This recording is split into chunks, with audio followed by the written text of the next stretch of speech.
नमस्कार दोस्तों, GNS news में आपका स्वागत है। हर उपयोगी जानकारी और काम की खबर से अपडेट रहने के लिए अभी सब्सक्राइब करें हमारे चैनल को और साथ में बेल आइकन भी प्रेस कर ले और वीडियो को ज्यादा से ज्यादा दोस्तों में शेयर करें। तो चलिए बढ़ते हैं खबरों की ओर।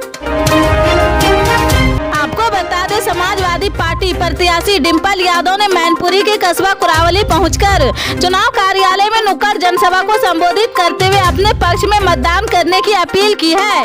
उन्होंने कहा कि मैनपुरी में जो भी विकास दिख रहा नेताजी की देन है, क्योंकि उन्होंने मैनपुरी की जनता को अपना परिवार माना है। आज हमारे बीच नेताजी मौजूद नहीं है, उनकी गैर मौजूदगी में चुनाव हो रहा।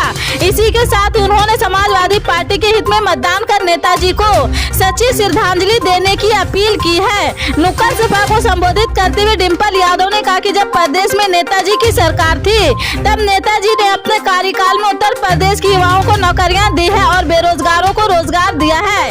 इसी के साथ उन्होंने पेंशन, महिला को वृद्धा पेंशन दी है। लेकिन आज बीजेपी सरकार में युवा बेरोजगार घूम रहे। उन्होंने कहा कि समाजवादी पार्टी की सरकार ने उत्तर प्रदेश की जनता में सभी वर्गों को मुफ्त दवाई, मुफ्त पढ़ाई फ्री में दिलाने का काम किया है। आज भी यही योजना चल रही है, लेकिन यह बीजेपी सरकार अब ना तो शिक्षा मुफ्त दे पा रही और ना ही दवाई। इस वक्त सरकारी अस्पतालों में दवाइयां मौजूद नहीं है। डिंपल यादव ने मतदाताओं को संबोधित करते हुए कहा कि भारतीय जनता पार्टी के सारे काम प्रशासन कर रहा। प्रशासन पर निशाना साधते हुए कहा कि प्रशासन शक्ति कर सकता है, लेकिन महिलाओं से कोई नहीं लड़ पाएगा।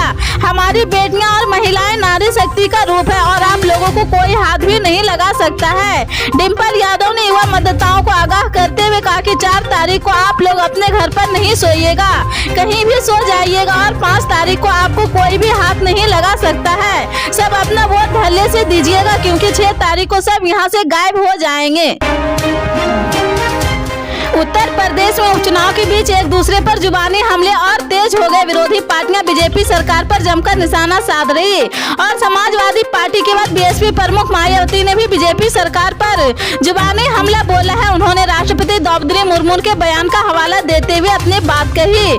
मायावती ने रविवार की सुबह ट्वीट कर लिखा, देश की जेलों में गरीब, अशिक्षित एवं कमजोर वर्ग के मामूली अपराधों वाले विचाराधीन कैदियों की भरमार है, जिनकी हालत अधिकतर दयनीय व अमान्य है, जो अपने लोकतांत्रिक देश के लिए दुख व चिंता की बात है। इसके निदान होते हुए मानवीय दृष्टिकोण व कानून के राज की सही प्रक्रिया की कार्रवाई जरूरी है। बीएसपी प्रमुख मायावती ने आगे कहा कि अब माननीय राष्ट्रपति द्रौपदी मुर्मू द्वारा संविधान दिवस पर कल देश के वरदाता को नीति निर्धारकों के सामने इस राष्ट्र मुद्दे पर चिंता व्यक्त करना उचित एवं विचारणीय। देश विकास की ओर से ऐसे और जेलों की क्या जरूरत, उनके इस मूलभूत प्रश्न पर समुचित विचार व कार्रवाई जरूरी है। तृणमूल कांग्रेस नेता महुआ मोइत्रा ने महाराष्ट्र के ठाणे में एक योग शिविर के दौरान महिलाओं के कपड़ों पर विवादित टिप्पणी के लिए योग गुरु और व्यवसायी स्वामी रामदेव की आलोचना की है। रामदेव को एक योग शिविर में यह कहते सुना गया कि महिलाएं साड़ी, सलवार सूट और कुछ भी न पहने पर भी अच्छा लगती है। बाबा रामदेव ने कहा था कि आप साड़ियों में अच्छी लगती है, आप अमृता जी की तरह सलवार सूट में अच्छी लगती है और आप तब अच्छी लगती है जब मेरी तरह आप कुछ भी नहीं पहनती है। योग गुरु ने ये बयान तब दिया था जब कार्यक्रम में कई महिलाएं साड़ी लेकर आई, लेकिन बैक टू बैक इवेंट्स के कारण उन्हें साड़ी पहनने का समय नहीं मिला है। महाराष्ट्र के उप मुख्यमंत्री देवेंद्र फडणवीस की पत्नी अमृता फडणवीस उस समय रामदेव के साथ बैठी थी जब योग गुरु ने यह टिप्पणी की थी। इस मौके पर महाराष्ट्र के मुख्यमंत्री एकनाथ शिंदे के बेटे और सांसद श्रीकांत शिंदे भी मौजूद थे। टीएमसी सांसद महुआ मोइत्रा ने 2011 की घटना का जिक्र करते हुए रामदेव पर कटाक्ष किया था, जब योग गुरु को पुलिस ने महिला के वेश में भागने की कोशिश करते हुए पकड़ा था। मध्य प्रदेश में कोरोना के खिलाफ जंग को जीत लिया है। मध्य प्रदेश में अब केवल 9 कोरोना पॉजिटिव मरीज बचे हैं। इन्हें लेकर भी स्वास्थ्य विभाग गंभीरता से लगातार परीक्षण कर रहा है। वहीं मध्य प्रदेश में अभी तक कोरोना वायरस 10,776 लोगों की मौत हो चुकी है।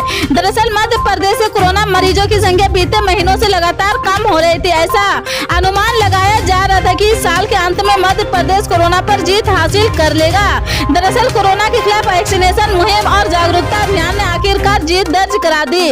मध्य प्रदेश में कोरोना पॉजिटिव मरीजों की संख्या न के बराबर बची है। मध्य प्रदेश के कुछ जिलों ही ऐसे हैं जहां पर कुछ कोरोना मरीज बचे हैं और इनका आंकड़ा भी लगभग 9 है। मध्य प्रदेश के स्वास्थ्य विभाग के अधिकारियों से मिली जानकारी के मुताबिक कोरोना के खिलाफ जंग में वैक्सीनेशन की सबसे अहम भूमिका रही है। राजस्थान में सीएम गहलोत और सचिन पायलट के बीच की रार पार्टी के वरिष्ठ नेताओं के लिए चिंता का विषय बनने लगी है। भारत जोड़ो यात्रा पर भी इसका असर साफ दिखाई देने लगा।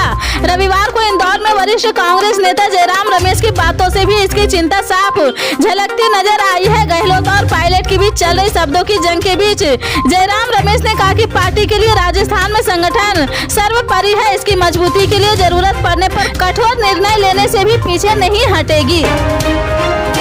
यूपी के इटावा रेलवे स्टेशन के इंक्वायरी काउंटर से मैनपुरी लोकसभा की सपा प्रत्याशी डिंपल यादव के लिए प्रचार किया गया।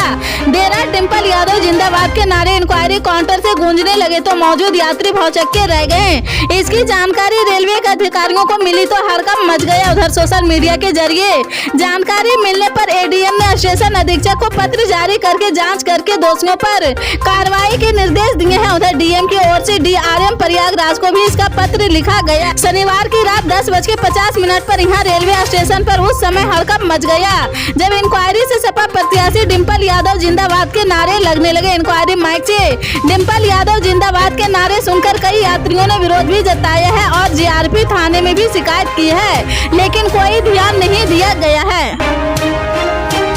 विधानसभा चुनाव 2022 पर दिल्ली के मुख्यमंत्री अरविंद केजरीवाल ने भविष्यवाणी की है। अरविंद केजरीवाल ने खुद कागज पर लिखकर दिया है कि गुजरात में आम आदमी पार्टी की सरकार बनेगी। केजरीवाल ने बताया है कि दिल्ली और पंजाब में उनकी भविष्यवाणियां पहले ही सच हो चुकी है। केजरीवाल ने दावा किया था कि उन्होंने चुनाव से पहले ही कहा था कि दिल्ली में कांग्रेस की 0 सीट आएगी और ऐसा ही हुआ था। अरविंद केजरीवाल ने कहा कि पंजाब में भी उनकी कई भविष्यवाणियां सच हुई थी। दिल्ली के सीएम अरविंद केजरीवाल ने कहा कि बीजेपी गुजरात के लोगों पर हमला कर रही है। हमारे साथ कुछ भी कर ले लेकिन लोगों पर हमला मत करे। उन्होंने कहा कि बीजेपी की बौखलाहट का कारण है बीजेपी को वोट देने की बात कहने वाले से 5 मिनट बातचीत कर ले तो हर कोई बीजेपी छोड़कर आपको वोट देने की बात करता है। भारत 1 दिसंबर से G20 की अध्यक्षता करने के साथ साथ अब UNSC की भी अध्यक्षता संभालने जा रहा है। इस दौरान भारत का फोकस वैश्विक आतंकवाद के खिलाफ दुनिया के देशों को सख्त कदम उठाने के लिए तैयार करना है। भारत चाहेगा पूरी दुनिया वैश्विक आतंकवाद के खिलाफ एकजुट हो। यह अद्भुत संयोग ही कहा जाएगा। जिस UNSC का स्थायी सदस्य बनने का भारत प्रबल दावेदार है, अब उसी की वह अल्प समय के लिए ही सही है मगर अध्यक्षता करने जा रहा। उल्लेखनीय है कि भारत संयुक्त राष्ट्र सुरक्षा परिषद के 1 दिसंबर से मासिक अध्यक्षता करेगा और इस दौरान आतंकवाद से मुकाबला करना और बहुपक्षद में सुधार करना है उसी की मुख्य प्राथमिकताएं होगी। भारत 15 सदस्य सुरक्षा परिषद का अस्थायी सदस्य और उसका 2 साल का कार्यकाल भी इसी साल समाप्त हो जाएगा। गुजरात विधानसभा चुनाव 2 चरणों में संपन्न होंगे। इन चुनाव में सभी पार्टियों ने जीत के लिए अपनी पूरी ताकत झोंक दी है।